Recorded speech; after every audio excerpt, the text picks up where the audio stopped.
Hello, this is RICKY, the YouTube Tech Guy. Hey guys, welcome to another episode of Mobile Weekly / Mobile Q&A. We go over all the latest news that happened during the week of mobile and tech and answer your questions live. If you have a question you want to ask, just ask it in the comment section down below, and I will answer it before the end of the show. I feel like a lot of the questions lately have always been about finding good deals on tech, so if you want that, hey, let me know. I'll try to find the best deal I can for you at whatever you need.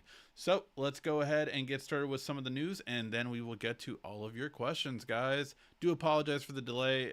Just had some issues. I wasn't going to do it, but I'm like, I don't want to miss weeks. So let's go. Let's get into it. I'll power through it, right? Let's go, guys.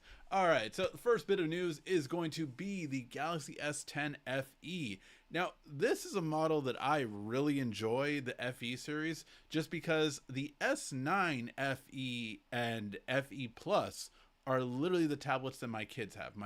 Both my kids have a tablet, and one has the the 9 FE, and one has the the S9 FE Plus. So really great tablets at the time when they came out. I just absolutely love them. And now this one is going to be an upgraded version. Now they are going to be starting off, I believe, $50 more than the originals. I believe the originals started off at $449. I think the S8 FE or the first FE model, it might have been the 8, it might not have been. I'm trying to remember which one was the first one. Started off at $399. So these have been steadily going up, unfortunately, year over year that they've come out.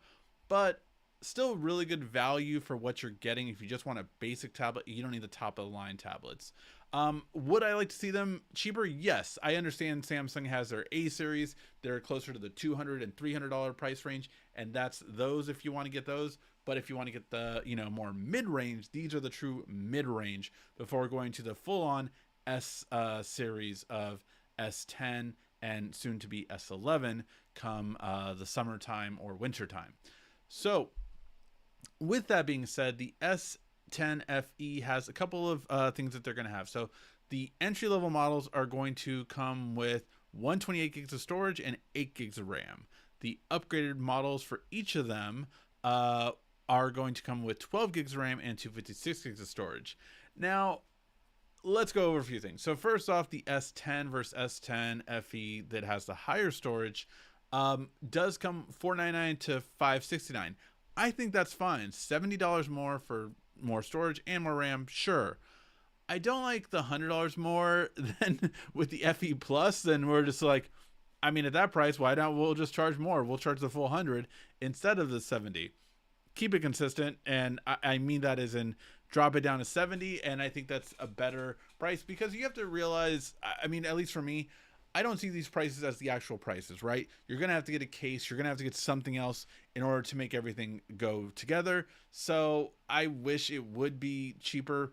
But again, I think most people are fine with the base storage. I think if you're getting the bigger storage, then why not just go over to the flagship side at that price of $749? You might as well be getting the flagship, in my opinion, which I believe starts at $899. So it's like, you're getting too close, I would say. I think 128 is fine for most people that just want to consume media. If you just want to consume media, hey, that's what this is great for. Plus, you still have an SD card slot in these, so very happy with that. As far as we know, that's not going away, but we'll have to wait and see, obviously, till the actual official release. Now, you might be asking yourself, well, what is the difference between the FE and FE Plus? The biggest difference is screen size. Both of these are now actually bigger, which I'm very happy about, actually. So one thing is the cheaper version is now the 12.4 inch display, which I believe that used to be 11 inch. So big screen size upgrade there. And then the FE Plus model is now 13.1, creeping closer to that bigger screen, the biggest screen of a tablet that we have on the full S10 Ultra model, which is at the 14.6 version. I love 14.6. For me, let's keep going bigger. I'm here for it. I'm here for a 15.6 inch OLED thin little device. I'm here for it. And we could really just shave down bezels to get closer to that, to be quite honest, when we're getting that big. But that is one thing that all of these models will have. If you can notice it, you have very big bezels with these, and I think that's still more acceptable on tablets than anything else, just because you typically hold it with two hands, your palms hit it. So I feel people are more forgiving with tablets having bezels compared to other devices. But let me know in the comment section, are you okay with tablets still having bezels, or do you think they should be minimalized as well, like smartphones have been in other products? Let me know in the comment section. I still think I'm okay with it, but I would, granted, I would like for my 14.6-inch Ultra tablet, I would like to have, 15-inch with that same dimensions, because it definitely could do it if you cut down the bezels. So I'm here and there, but overall, really happy about that. So for the FE to FE Plus, you do get a 13.1-inch versus 12.4-inch display. 12 megapixel camera versus 8 megapixel camera, not too big of a deal. It's just for video calling, you get a better selfie. And then a faster Exynos processor. Again, these are Exynos processors, and these are mid-range Exynos processors, so they're not going to be the highest end. Going to be just for consuming media, which I do believe is what most people still use tablets for. Let me know. Do you use tablets for anything anything more than consuming media? Like, I feel most people that have a tablet are just for YouTube, every streaming service like Netflix, Disney Plus, Paramount Plus, Peacock, Max, all those. That is what these streaming services, that's what the tablets are mainly used for, I would say. But let me know your guys' thoughts. I think that's what they're mainly used for. All right. This one was a really big one that we are hoping will be official. But so far, spokespeople on both sides have said that they are moving forward to it later this year. So here's the thing. There is a really big shift that happened last year. It was the biggest update to iOS ever. And no, I'm not talking about Siri. That never happened. I'm talking about RCS. Essentially, good text messaging with high quality 4K videos, texting between Android and iPhones for the first time ever. That happened last year. I have a video on it if you haven't checked it out yet, on how to turn on RCS on your iPhone so you can message Android users and you guys could have the best quality messages ever, just like you would be iOS for the most part, all the important stuff.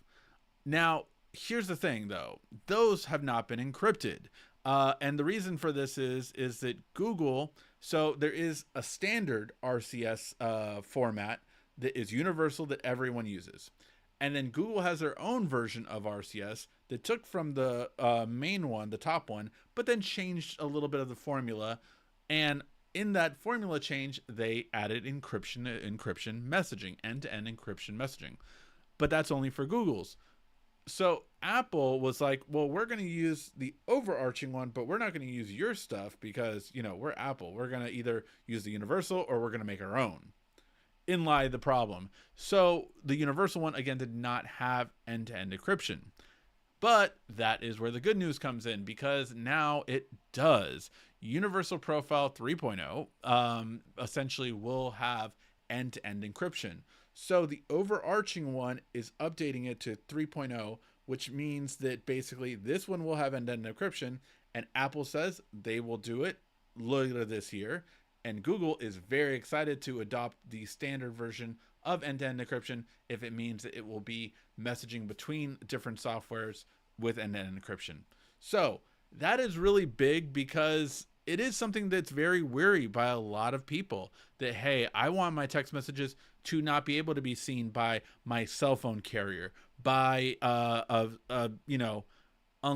warrant is kind of tricky in this sense, but it really is very important to have end-to-end encryption.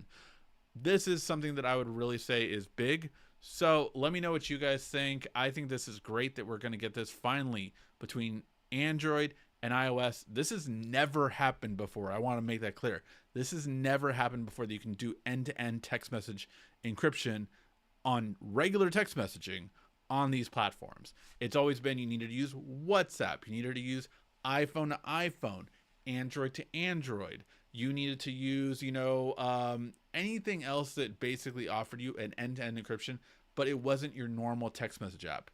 Now it will be. That's awesome, and it's such a big update that I do not think that it's being talked about enough, that this is finally coming. All right. This one I got really excited for, and it comes from Ice Universe, who's a big time leaker on Samsung products. Supposedly, that for the S26 camera, Samsung is considering bringing back a feature that gave them one of the best cameras at its time for the Galaxy S9, and that is dual aperture lenses. So what this meant was, it was an insane lens too. I did think for the longest time, I want to say it was like a good 4 to 5 years, Samsung kept the lowest f-stop because of this dual aperture thing. It went away when they started going to the 108 camera megapixels, so it actually might have only been 2 or 3 years now that I think about it. But as soon as they went to the 108 megapixel camera, this went away. But what this was it gave you the ability to switch from f1.5 to f2.4. And what this allowed for was a change in depth of field. So things that are distant. So like my background is blurry because I'm using an f1.8. The lower the number, the blurrier the background is, but also the more light that's let through. So like my light is very dim here because I don't need a lot of light to be let through because my aperture is so big at f1.8. It's going to let so much light through. I could even make it f1.4 with this particular lens, and again, that is very higher end quality. So Samsung, when they had an f1.5 to a 2.4, it meant that, hey, I can automatically switch to an f1.5 for all low light shots, low light video, all that good stuff, and an f2.4 when we need to switch to a very bright day. When I have studio lighting, we'll switch to f2.4. We don't need to let that much light in, but it'll still look great. Samsung is apparently going to bring this back, and this kind of technology on a 200 megapixel sensor is really going to be insane. So very, very curious to see how Samsung will do this, because that's a huge sensor to do dual aperture on, but very excited for it nonetheless. So very excited to see this. And if this comes on the F26, it would be insane improvement when it comes to low light to have an f1.5 and 200 megapixel sensor. It would be crazy. And the reason they're doing this, by the way, is because Xiaomi and Huawei have done this with the 50 megapixel sensors overseas for a while now. So they want to compete, and I'm curious how we'll do. I'm very curious. Let me know in the comment section what you think about this, because again, this would be insane upgrade to those low light quality videos and photos. All right. So the iPhone 17 Air. Hey, I just want to give a shout out to the Poets. Hey man, glad you stopped by. Really appreciate it, man. Hope you're doing well as well. iPhone 17 Air was apparently supposed to be portless. At least that is coming from FPT. So he basically was saying that, hey, according to his sources, and then also Mark Gurman backed this, that the original iPhone 17 Air was supposed to be portless, but Apple got scared off because of all the EU regulations lately, and they were afraid that actually the EU would be like, no, you're not going to be portless. We told you have to use the USB Type-C, and that's what you need to put on that phone. So in fear of those regulations, this is something they decided to change basically, and just like, all right, no, it's going to be USB Type-C. Is this true? I don't know. I'm not saying that it definitely has to be true, but I will say that it is very interesting if Apple was actually considering doing a portless one. You know, we've heard about it for so long that they were like, oh yeah, what if we just do a portless, only wireless charging, and that's it, MagSafe, and that's it.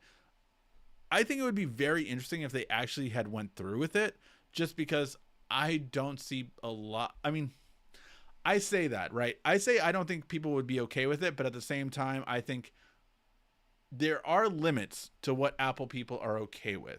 And we saw that with the Vision Pro, right? We saw that people are like, okay, Apple, I'm down to spend money for you, but $3,500 in that state of what the Vision Pro was giving me, and I didn't get more out of it, I'm not going to be okay with that. And again, the one thing I would say, that was a developer version. That's always what I called it.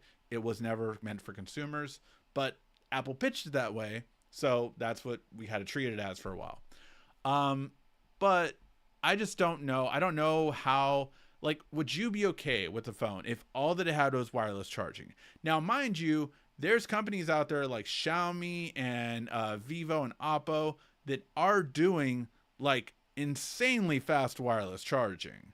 So if it was like 50-watt wireless charging, bring it. Like, I'm down for wireless charging if it's 50 watts. That's faster than iPhone's current charging. That's faster than Samsung phones for the most part are 45 or under.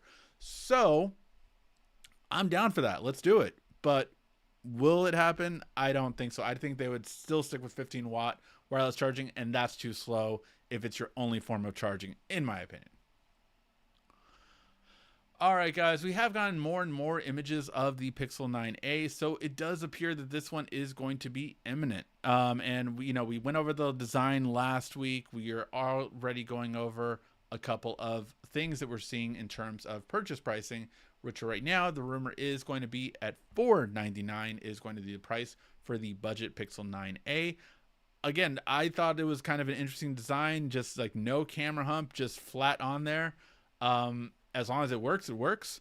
But also, I will say that one thing that's kind of interesting is that actually in Europe, it might be a higher price point, but they are going to give you a free Google TV streamer. Now, for that price, with a free Google TV streamer, I think that's smart. And to me, it makes sense because if you get a Google TV streamer, you're going to buy movies or you're going to stream on Google, and Google's going to get their money back. So this is what I think Google should do more often. Can you imagine if every Pixel came with a full free Google TV streamer?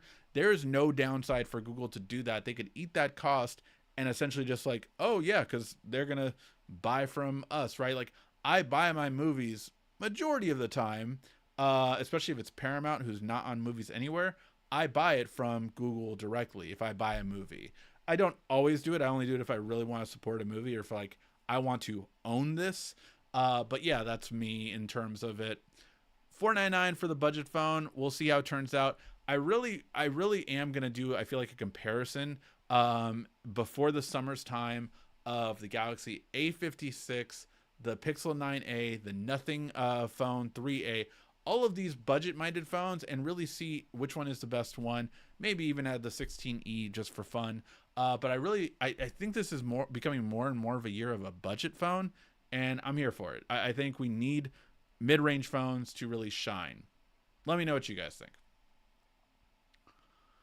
All right, and speaking of a not mid-range phone, to end off the news before I get to your questions, again, if you have any question you want to ask, just ask it in the comment section down below, and I'll answer before the end of the show. If you have some really interesting PC questions, by the way, DePo is a genius when it comes to PC building.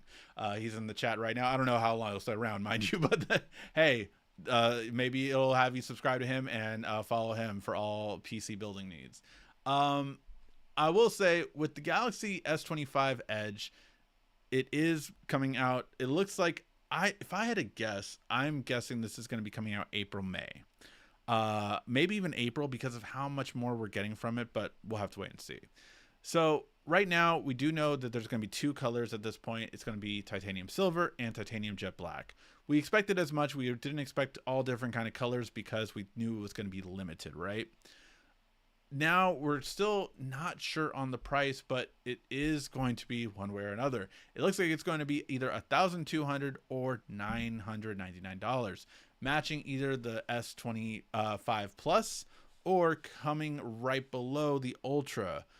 For me, I think that at most this should be $1,100. I do not see it really being that close to the Ultra, in my opinion. I don't think it's going to be worth than that. But again, I'm not a fan of this concept of I want a slimmer, the thinnest phone out there in the world. I rather have a thicker phone with a better camera, better battery, and better cooling or whatever. That's just me.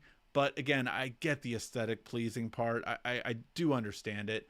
But for me, like, I love my S25 Ultra, and absolutely love it. I don't really need it to be thinner than this. Like, it's fine. Like, I put a case on it anywhere. I put a kickstand on it, all that kind of stuff.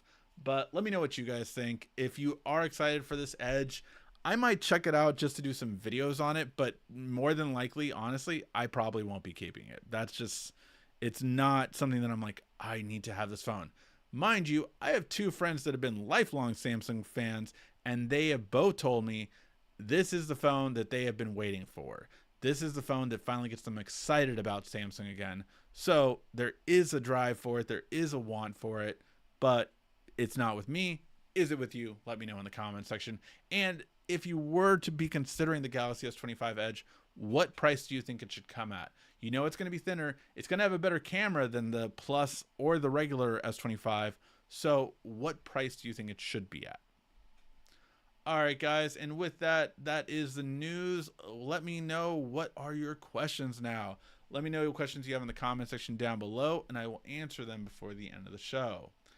All right. Let's see. I thought you might have been delayed due to the quake just having a Malibu area.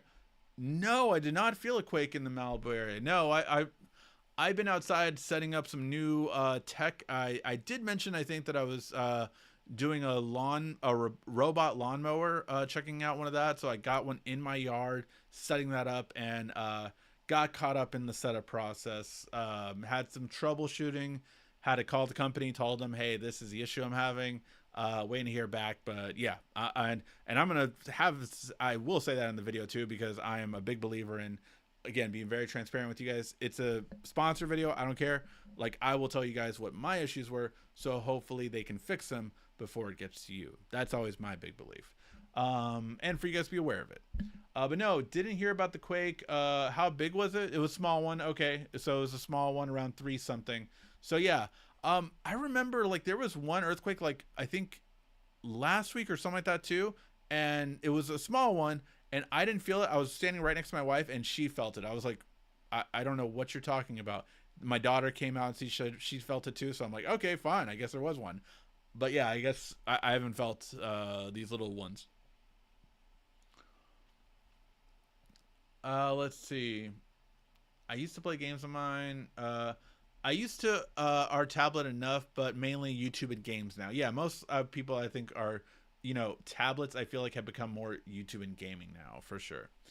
I'm near the desert, so I didn't feel it. Got it.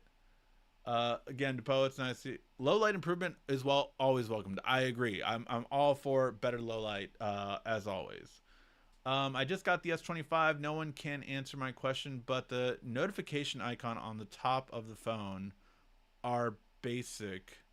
Is there any way to make the color like Facebook blue and YouTube red, etc.? I don't think so. You can actually change the entire one with good luck. So with good luck, you do have different things you can change with it. Let me turn this brightness down. So with good luck, you actually can, so with good luck, you actually can do the notification star, which you can change a lot of things for it. So like on mine, for instance, I have the actual date on mine, which I really like the fact that you can do that. So I actually have the date on the top of mine, and you can change it different things. So the application list, you can change the icon settings. You can change the color of those. Set app enable clear notification.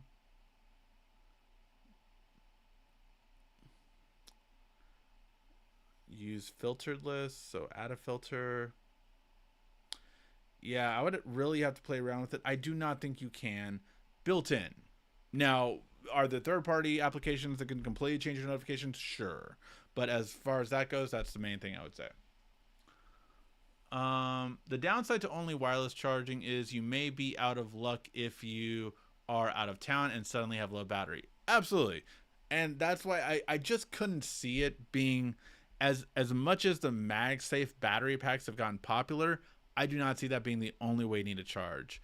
So I see that, hey, you need to charge in different ways, but yeah, I would say you need fast charging. That would be my recommendation for sure, in terms of direct plug or wherever you go. Like, there's a difference. And what I mean by this is basically, there is I have a big 43-inch monitor, and I just made myself the entire screen for a second. I will say that the downside of wireless charging, like Depot said, is definitely true.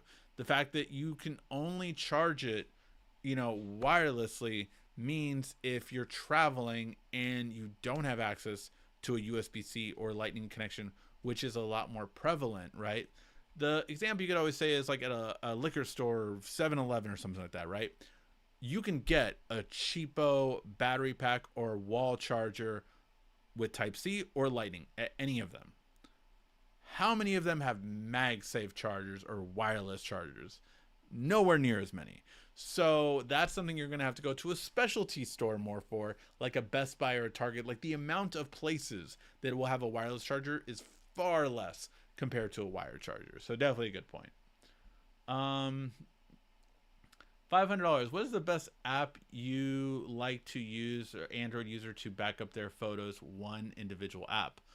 For me, it definitely has to be Google Photos. Google Photos has been the standard for many, many, many years.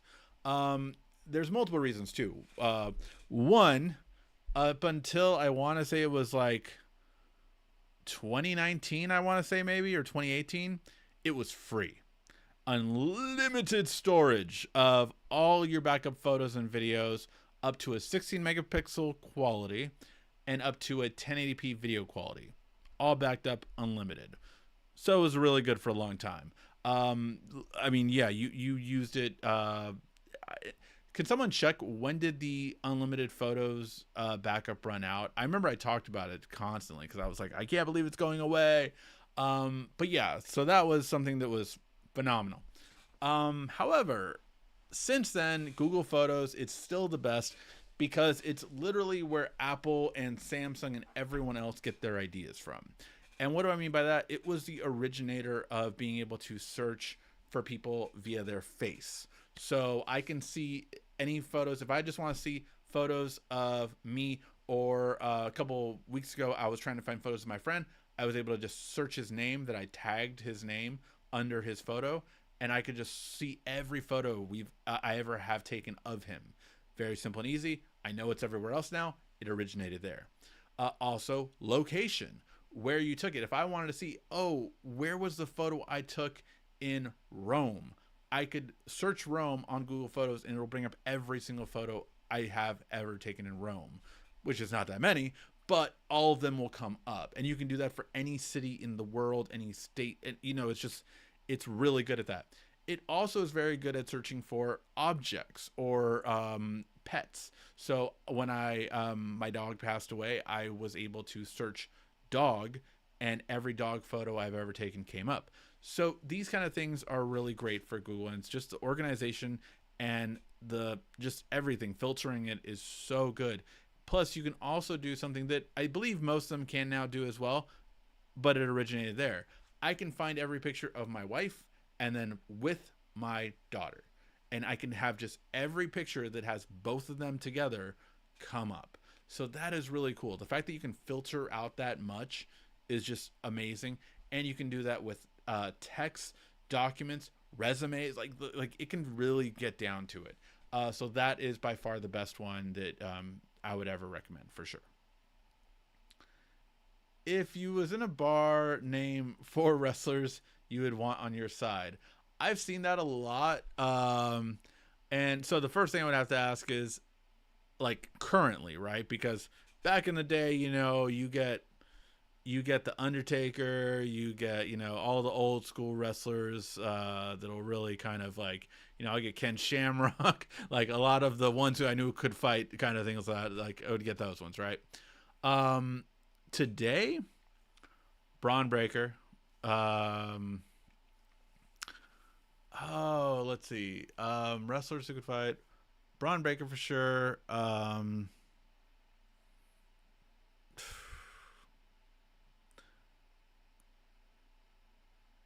don't know if the gimmick got me. Probably Dragunov might be one. That might be the second one. Obafemi. You just, looks like you could fight. And then who's another person that just looks like they could fight? Actually, wait. No, wait.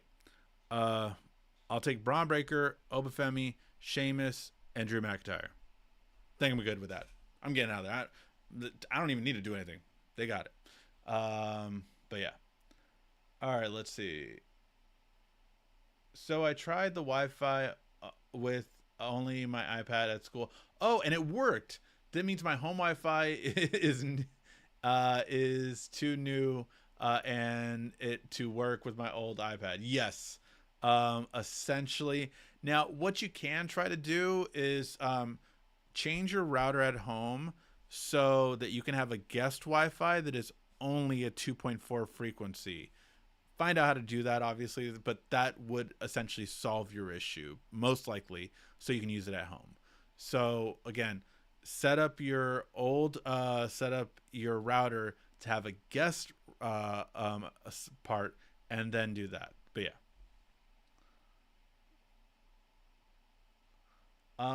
I think it was June 21st, 22nd when it stopped being free. You mean 2021? Because it wasn't not recently. It was a couple years ago now.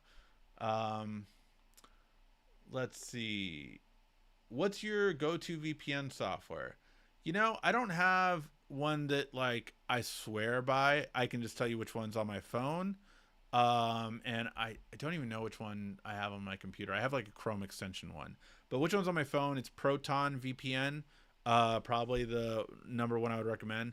If I would recommend, like, I probably would recommend one that Linus Tech Tips recommends the most, which is Internet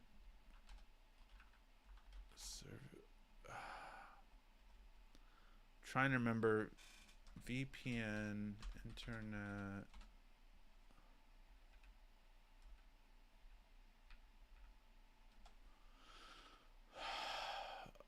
Private internet access. That's the one. It's probably the best third party tested one. So that's why I would really recommend it. So private internet access is the best one. If you would pay for one, that's probably the best one. For a free one, yeah, there you go. Private internet access. For a free one, I use Proton VPN as a quick one for my phone. So if I just need to do something really quick, that is what I would use.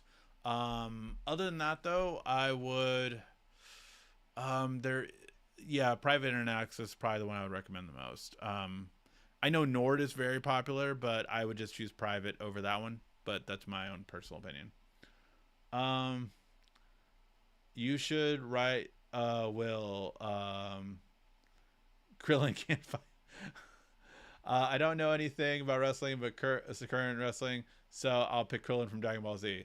Hey, I will say Krillin gets a lot of disrespect.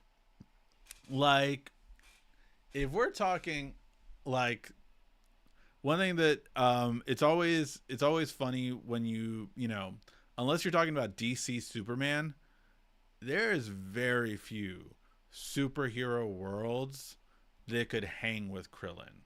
Like, Krillin would beat up Omni-Man, in Invincible, no problem. He beat up Homelander, no problem. Like, these guys are nothing compared to Krillin. So Krillin can do a lot. Krillin gets a lot of flack, all right? But, it's better than Yamcha. I mean, just but yeah, all right. No, 2022, I think. Got it. Okay, yeah.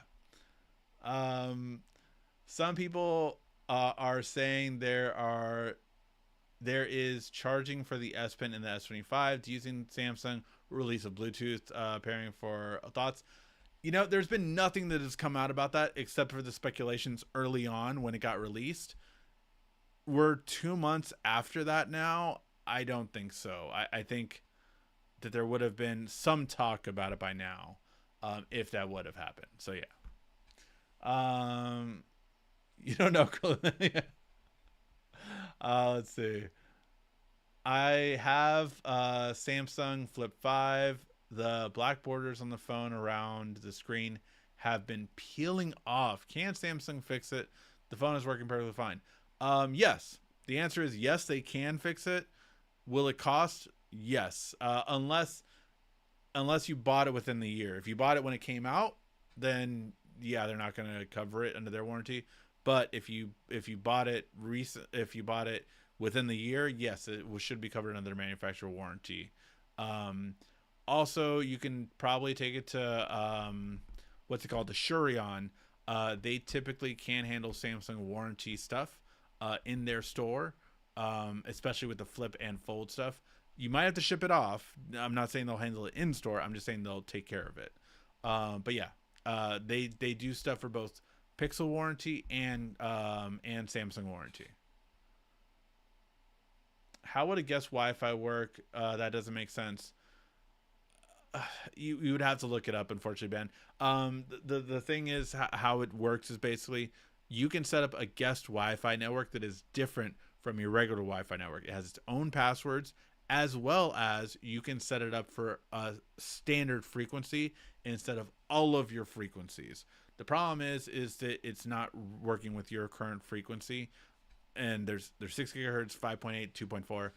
So what you can try to do is set up a guest Wi-Fi, and most routers have this option, but you would need to look up how to do it for your router.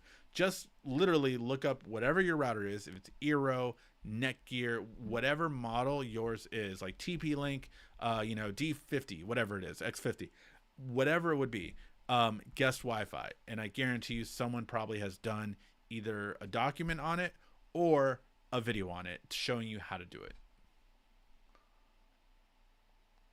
Like I said, I will pray for you. Yamcha. If you had said Android 18, I believe you more. But like I said, I mean, again, it depends on Krillin could beat up anyone on this planet, right? Like, Krillin could just whoop anyone in MMA right now. I don't care who you're talking about. Krillin could just beat up anyone. Like, there is no one on our planet that Krillin couldn't beat up right now. No one. Like, no one. Like, he is at minimum as good as, and he's probably even better than that, but just giving him a bare minimum, he's easily as powerful as like Frieza, right? Like he's literally as powerful as Frieza was when in the Namek saga. He's literally that powerful, easily, and I would say way more than that. But yeah, that's what I would say. It's like he's easily that powerful. And so yeah, I mean, if you're talking about now, like Dragon Ball Z Super Krillin, yeah. And I mean, like, you have to remember, in his world, Hercule was the current, like, best fighter in the public eye, and he would dog walk him. So yeah. Let's see. Look at the router model instead of, I guess, yep, there you go. There, Carl, you got it right pretty much. Most Dragon Ball Z non-alien characters are already way more powerful than famous MMA fighters. Oh, yeah. Exactly. I mean, don't get me wrong. It's for sure that. Yes. Like, if you have to realize that Krillin in Dragon Ball Z Super Tournament of Power was keeping up with Super Saiyan Goku. Like, do you not remember? If you didn't watch that, their sparring match, he was keeping up with Super Saiyan. At that point, with that much training and going and all that stuff, yes. Like, yeah, he is that strong. And again, that's at minimum. Even if you want to say, okay, he's nowhere near that strong. Even if he was as strong as Frieza's first form in the Namek saga, which, again, I think he's way more powerful than that. But even if he was that strong, even if you call him that strong, that's still stronger than anyone on the planet. Like not even close. Like, not even close. I would use Iron Man in Dragon Ball Z. Wait, what? Like in the video game or something, or that? Like, Tony could not beat anyone in Dragon Ball Z. Like, I'm saying, like, Krillin would beat Iron Man. Like, yes, for sure. Krillin was sparring with Ultimate Gohan too. Which is Ultimate Gohan was on the level of Boo, so way more powerful than Cell. So like, again, scaling. But yeah, what do you think about Cena's heel turn? I think Cena's heel turn was great. It really like, yeah, it really is something that uh I didn't I sorry, I think Cena's heel turn was great. I do disagree that a lot of people were saying it was the greatest heel turn ever. I remember seeing Hogan's heel turn, and I obviously remember seeing Cena's heel turn. Hogan's was, it was bigger. People are saying Cena's was bigger because of the 20 years. There was longer time before he did it, but the reaction to it is different, right? Hogan's heel turn, a fan stormed the ring because he was so, upset about it. And everyone threw trash because they were so upset about it. So his heel turn was still more. I don't care for Hogan anymore by any means, but really love Cena as a person more. But that is definitely, I think Cena's heel turn was better.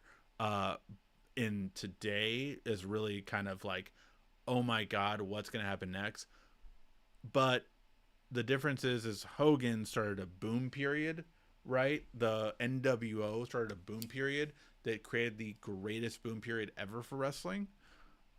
Whereas Cena's heel turn, they're already at the top. They can't get much better. So yeah, that's with that. Okay, you're talking about Planet Earth. Okay, I'll give you that. I didn't follow before. Yes, yes. So to go back, Carl, the original question was, who would you get if you were at a bar full of people, and everyone was gonna fight you, but you could have 4 wrestlers to defend you, right? To fight with you. Who would you pick? And Quiet Storm then said, "Oh, I don't know about that, but I would go with Dragon Ball. I would get Krillin." And again, Krillin could beat up everyone in the bar, no problem. Like, no problem. So yeah, that's what we were originally talking about. But when it comes to scaling, that's one thing I think that a lot of people don't realize, that how strong Krillin got by the end of Super. Like, he got extremely strong by the end of Super. That, again, he was never like, Dragon Ball Z characters, Goku, Vegeta, were at Super Saiyan 3, Super Saiyan Blue, all these kind of levels. Krillin was way far behind. He ain't none of that. But by the end of Super, yeah, he was Super Saiyan 1 level. I would definitely say that. And again, just by going everything that you're seeing, that he sparred, again, not at their full power, but he increased his power. Goku went Super Saiyan 1 and increased it to Super Saiyan 2 and increased it to Super Saiyan Blue to fight Krillin. And again, he wasn't trying to win, right? But he did go higher for more of a challenge. So there you go. Such loving geeking out stuff. Oh yeah, I love geek talk, man. I mean, tech talk to geek talk. There we go. All right, guys. With that being said, I think we will call that a night. Then we ran out of questions a little bit ago, unless I don't think any other questions are coming through. But always a pleasure talking with you guys. Always love having fun and chatting with you guys. We'll talk to you next week. And yeah, hopefully we'll have some more tech news. And hopefully I am planning on getting at least 1 to 2. I will promise one Galaxy S25 video will come out this week. The camera, how to improve your camera and video one, because there is one update that's never been seen before on a Samsung till this one that has that ability. So yeah, I'll definitely do it. Hey, Robo Effect Media, nice talking with you, man. In a bar fight, I would take Jacob Fatu.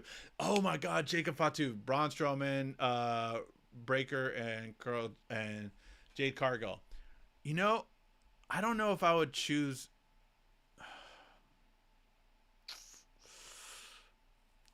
I don't know if I would choose Jade over Rhea. I feel like Rhea could do more in a bar fight. Jade is stronger, obviously, and height just dominant. But I feel like, Rhea could do good in a bar fight. Aussie, Aussie, Aussie. But yeah, that's what my thought would be. Doing any videos on the S25? Yes, I know I owe you guys so many videos on the S25. I know I'm behind on that. I'm really trying to do it. It really is. The full-time job has only gotten more difficult to do. We'll find out how that goes next month. But full-time job, kids, everything, try and do as much as I can. But yes, I promise one S25 video this week. My S24 gets smudges. Is that normal? Every smartphone can get smudges. I always try to keep a little cleaning cloth on me. I just bought one from Amazon, just search portable cleaning cloths, and so I have it in my back pocket always, so I can just quickly wipe it and do that. Yeah, I always recommend if you take photos a lot. Oh, you're talking about smudges on the screen. It could be because of the new screen. So if you didn't put a screen protector on it, the new screen coating had an anti-reflective thing of it, but that went away. That it got more smudges than normal because of it. I immediately put a screen protector on my S25 because it shows fingerprints more now because of the screen protector, but it was something that I definitely wanted to do so I wouldn't have that issue. Did I get WWE 2K25? Yes, but I have not had time to play. I try to at least be very strict on myself about that. If I am backlogged in my videos to make videos, I do not play video games. And that's just because I feel like, and I say that I don't play video games for myself. My son is in love with the new 2-player co-op game. If you haven't played it, really fun time. Split Fiction, very good 2-player stuff. If you have a person at home that you want to play a game with and be frustrated with, and it will be fun, but you'll be frustrated. Definitely that. Really great Split Fiction. The game just came out. Story isn't too deep, but it's all about the gameplay. It's all about the gameplay. Yeah, definitely would recommend that. But yeah, I bought 2K25, bought the Ultimate Edition or whatever. So I have all the stuff. I haven't not played it. So yeah, I'm backlogged in videos, so I cannot give myself that kind of fun pleasure. And that is why, it took me forever to beat God of War Ragnarok, and why I still have not beat Final Fantasy VII Rebirth, just because haven't had the time. But yeah, so for the smartphone screen, ripple effect, to go back to it, basically it is a known issue that basically the anti-reflective screen basically protected a reflection balance a lot, but it really did over long term start to get smudges that weren't going away. They're not as noticeable when the screen is on. I don't really ever notice them when the screen was on, and I left my S24 when I got the S25, but I never noticed it when the screen was on. But when I was off, I could definitely see them right away, and it did bother me. So that's why one thing I immediately did with the S25 Ultra is immediately put a screen protector on there. Well, you've helped me with my videos so much. Thank you. Oh, no, I appreciate it. Yeah. Did you know that Google Gemini will have a new Google Assistant permanently on Samsung phones? Yes, I definitely have been using the Google Gemini. I pay for the Pro version too, so I've been testing out Pro, and I feel like it's not at a point where I really can do a video on it, but I think I will eventually do a video on top 10 things I use Gemini for, because I do think there's a lot that you can use it for. One of the biggest things I would recommend is if you are looking for a job, have it write every cover letter, and definitely I would recommend have it rewrite your resume if you're not too confident on how you wrote it. You can give it your resume and then say, rewrite this when applying to these kind of positions or these kind of things. And yeah, I think that's been for sure. I've been using AI for my lawsuits. It's amazing. That's really cool. I would want to learn more about that. I do have to call it a night, guys. I can hear the kid. So I do have to let you guys go. But again, thank you guys for tuning in. Definitely appreciate it. All right, guys, thank you as always so much for watching. Please give a like, thumbs up before you head out. It really does help me out. This has been RICKY, the YouTube Tech Guy. Thank you so much again for watching. Make sure to like, subscribe, and comment down below. Also, follow me on social media at YouTube Tech Guy. And check out some more great tech videos on your screen right now.